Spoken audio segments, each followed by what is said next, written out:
সবাইকে, আজকে আমি এসে পড়েছি আমার বন্ধু অমিতের সাথে একটি ব্র্যান্ড নিউ ব্লগে। তো আমরা আজকে ব্লগের মধ্যে কিছু গুরুত্বপূর্ণ কথা বলতে যাচ্ছি। আমাদের সাথে একটা বন্ধু ছিল, যার নাম হচ্ছে সন্দীপ দেবনাথ। কারণ ও এখন ওর লাইফস্টাইলের কিছু কথা আপনাদের সামনে শেয়ার করবে। কারণ ও এখন হয়ে গেছে ও এখন আমাদের মতো সাধারণ ব্যক্তি রয়নি। আমরা যে বয়সে এখন আনন্দ উল্লাস করছিলাম সেই বয়সে খুব স্ট্রাগল করেছে, যার ফলে সে এখন আমাদের মধ্যে একজন কমন ম্যান থেকে হয়ে গেছে টেরিটোরিয়াল আর্মি। যার কথা বলছি সে হচ্ছে আমাদের বন্ধুরা। আমি যে আমার বন্ধুর কথা বলছিলাম, ছোটবেলার বন্ধু সন্দীপ দেবনাথ, ওই হচ্ছে ও সন্দীপ দেবনাথ। তো ওর কিছু আজকে পার্সোনাল এক্সপিরিয়েন্স শেয়ার করবো আমার সাথে, যে কীভাবে ও টেরিটোরিয়াল আর্মির জন্য রেডি হয়েছিল বা কীভাবে প্রিপারেশন করেছিল, বা ও কীভাবে ওর নোটিফিকেশন পেয়েছে, ও ফিজিক্যালি কীরকম গিয়েছে সবই বলবে। তো সন্দীপ, তোদের আমি বলেছিলাম যে তোদের ওর নোটিফিকেশন কবে এসেছে মনে কর 2024-এ টেরিটোরিয়াল আর্মির লিগে নোটিফিকেশন আমার ঠিক মনে নেই। আচ্ছা, এটা তো তার বাদ দেয়, এটা ওদিকে মনে হয় না। প্রথম প্রসেসটা কেমন হয়েছে? ফর্ম ফিল আপ করছো? না, ওরা নোটিফিকেশন দিয়ে দেয় কি ডকুমেন্ট নিয়ে ওখানে যাবে। তো যায়া কথা বলবে, তোরা দেখতাম এতদিন পরে। হ্যাঁ ভাই, পিকআপ বেরিয়ে গেছে। 20 তারিখ চলে যাচ্ছে আমাদের ছেলে কলকাতা। ও ট্রেনিং এর জন্য 2 বছরের ট্রেনিং এর জন্য দেশের সেবা করবে। দেখা হবে 6 মাস পরে দেখা হবে ওর সাথে, আমরা যা জানি। তো তোরা বলছিলাম এখন আজকে আবার ভাই ফাইনালও হচ্ছে ভাই, ইন্ডিয়া নিউজিল্যান্ডের খেলা। রোহিত শর্মা মারছে, দেখতে পাচ্ছেন আপনারা। অফ দ্য টপিক গেলাম নি। তো বলছিলাম যে প্রথম তো কি হয়েছিল, তোদের ফিজিক্যাল হয়েছিল না টাইটেল? অবশ্য প্রথমে ফিজিক্যাল, ওইটা ওপেন রিলি ছিল, তাই প্রথমে ফিজিক্যাল নেওয়া হয়েছে, তারপর মেডিকেল, তারপর আমাদের ফিজিক্যালের মধ্যে কিরকম হয়েছিল মনে করো? দৌড় কিলোমিটার, কত কিলোমিটার? ওই তো 1600 মিটার, আর্মির তো যেটা বেসিক 1600 মিটার। আর তুমি কি মেরেছিলে 1600 মিটারের মধ্যে? এক্সিলেন্ট মেরেছিলে? অবশ্যই তো তাকে ছিল। কারণ আমি জানতাম তুমি ছোটবেলা থাকি নাকি সাথে থাকো স্পোর্টস নিয়ে, তুমি এবং খুবই একটা কথা ও করলাম প্রথম দিকে প্রিপেয়ার্ড স্পোর্টস পারসন। কারণ ও অনেক খেলে রয়েছে ন্যাশনাল এবং অনেকগুলো খেলেছে, ন্যাশনাল মেডেলও এনেছে, ন্যাশনাল খেলে রয়েছে। তাই ওর জন্য ওটার জন্য ও খুবই প্লাস পয়েন্ট পেয়ে গেছে দৌড়ের মধ্যে, যাবে বেনিফিট হয়ে গেছে খুবই একটা ওর। তো প্রথমে ওর 1600 মিটার গিয়েছিল একটা খুবই এক্সিলেন্ট, যার মধ্যে ওর কি বলতে মার্কস পুরো কারাগার মার্কস। এরপর জাম্পটাম হয়েছিল কিছু ফিজিক্যালের মধ্যে।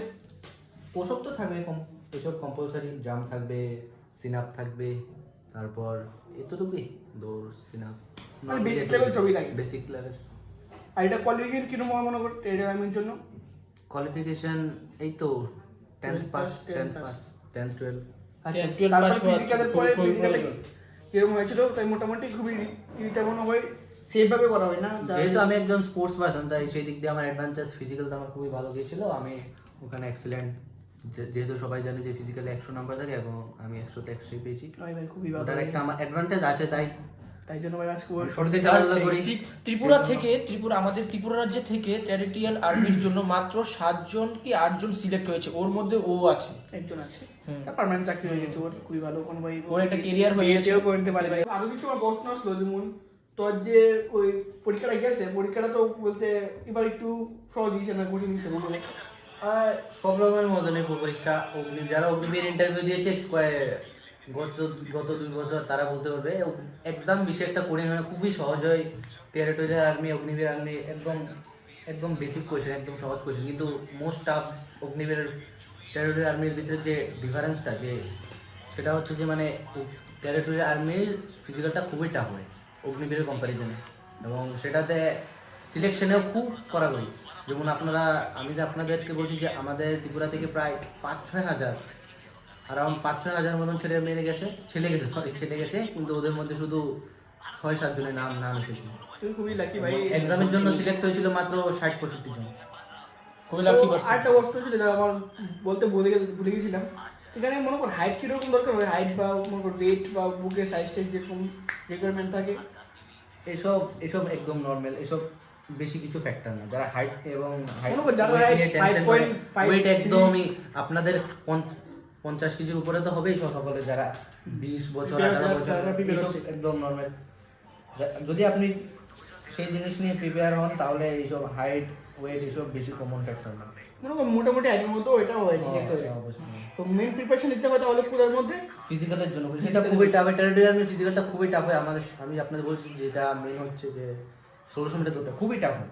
আমি অগ্নিবীর দেখেছি একটি গ্রুপে 14-15 জন নেয়, কিন্তু টেরিটোরিয়াল আর্মিতে মাত্র আমি ম্যাক্সিমাম দেখেছি, হাইয়েস্ট ম্যাক্সিমাম 6 জন 8 জন। অত সহজ নয় যাওয়া। একটা গ্রুপে প্রায় 150 থেকে 200 ছেলে সেটাতে একসাথে দেশের সেবা করতে যাবে, সেটার জন্য তো প্রিপে খুবই পরিশ্রম করা দরকার ভাই, মানে সেটার ক্যাপাসিটি থাকতে হবে, ওর হ্যাঁ। ক্যাপাসিটি থাকতে হবে যে কোনো আমাদের মধ্যে আর বুকে বুকে কলিজা থাকতে হবে, বুকে কলিজা। তাইও থাকতে হবে। হ্যাঁ ভাই, তাই তাকে কাছে দেখি তো ভাই অ্যাপ্লিকেশন দিয়েছে এবং সিলেক্ট হয়ে গেছে। একদম মানে কি বলবো, আমি ভগবানের কাছে এটাই প্রার্থনা করবো যাতে ও দেশের ভালো করে সেবা করুক। হ্যাঁ ঠিক আছে, সেফ থাকুক, আমরা Safe দেখে থাকুক, safe safe থাকুক। থাকুক, হ্যাঁ। হ্যাঁ, কারণ দেশের সেবা করা কিন্তু সকলের ভাগ্যে থাকে না, একদম ঠিক আছে, দেশের সেবা করা সবার ভাগ্যে থাকে না, সেটা খুবই কম ব্যক্তিরাই পায়। হ্যাঁ, খুবই, কারণ কয়েক হাজার লোক সেটাতে অংশগ্রহণ করে, বাট পায় শুধু 10-12 জন, মানে যাদের ভাগ্যে থাকে আর যারা খুবই পরিশ্রম করে। একদম পরিশ্রমটা খুব খুব ম্যাটার করে, পরিশ্রমটা খুব ম্যাটার করে। পরিশ্রমটা খুবই ম্যাটার করে, সেটা আমি মনে করি। কারণ ভাগ্য তুমি নিজেও পাল্টাতে পারো যদি তুমি পরিশ্রম করো, ঠিক আছে না? ভাগ্য বদলে যায় পরিশ্রম হ্যাঁ, করলে। পরিশ্রম তো এই কিছু ছিল আমাদের সাথে সন্দীপের কথাবার্তা, এবং ওর কিছুদিনের মধ্যে আমাদের মধ্যে আছে এবং ও ট্রেনিং চলে যাবে। 20 তারিখ কলকাতা কুস্তি, খুবই খারাপ লাগছে 2 বছর, খুবই খারাপ লাগছে। ওর সাথে আমাদের বন্ধুত্ব হয়ে গেছে আজ থেকে প্রায় ছোটবেলা, মানে বলতে পারো তো One, লেংটা one, লেংটা plus লেংটা one, লেংটা six, মানে six। বন্ধু। বয়স যখন আমাদের 6, বয়স 6 থেকে আমরা ওকে চিনি, এখন আমাদের ওর বয়স হয়ে গেছে 20। ওরকম ভাই চাকরি বাকরি পেয়ে ভাই, গেছে। তখন ভাই বলছে প্রথমে তো জায়গা কিনবে, তারপর বাড়ি ওরে ভাই, কিনবে, ওই স্বপ্ন তারপর এখন নাকি BMW। এইগুলো ওর বাজে কথা বাদ দাও। মানে বলে কি কিভাবে ভাই? আমাদের আজকে ব্লগটা শেষ করছি। ঠিক আছে, ঠিক আছে। নমস্কার, জয় হিন্দ, জয় ভারত। और বলছিলাম संदीप को लेके ऐसे भी और सारी वीडियो जानकारी আমরা দিতে থাকবো আপনাদেরকে। আর তোমরাও দেশের সেবা করো, প্রিপেয়ার হয়ে যাও, যদি prepare অন্য হও, পরিস্থিতি আমাদের একটু প্রিপেয়ার হয়ে যাও। পরিশ্রমের অত নিচে কিছু অত নেই। কঠিন নয়, বন্ধুরা একটু বলে পরিশ্রম দিচ্ছি, করতে হবে। আমি বন্ধু বলে দিচ্ছি, পরিশ্রমের আগে কিছু না, পরিশ্রম করো, তুমি পাবে। একটু তোমার পরিশ্রম মনে করলে হয়ে যাবে। বিশ্বাস রাখো, ভগবান শ্রীকৃষ্ণ বলেছেন, বিশ্বাস আমি রাজেশ রাখতে রয় এবং ও হচ্ছে অমিত। তো আমরা চলে যাচ্ছি এবং দেখা হবে নতুন একটা ভিডিও নিয়ে। হবে। ও সবই ভিডিও বাই বাই।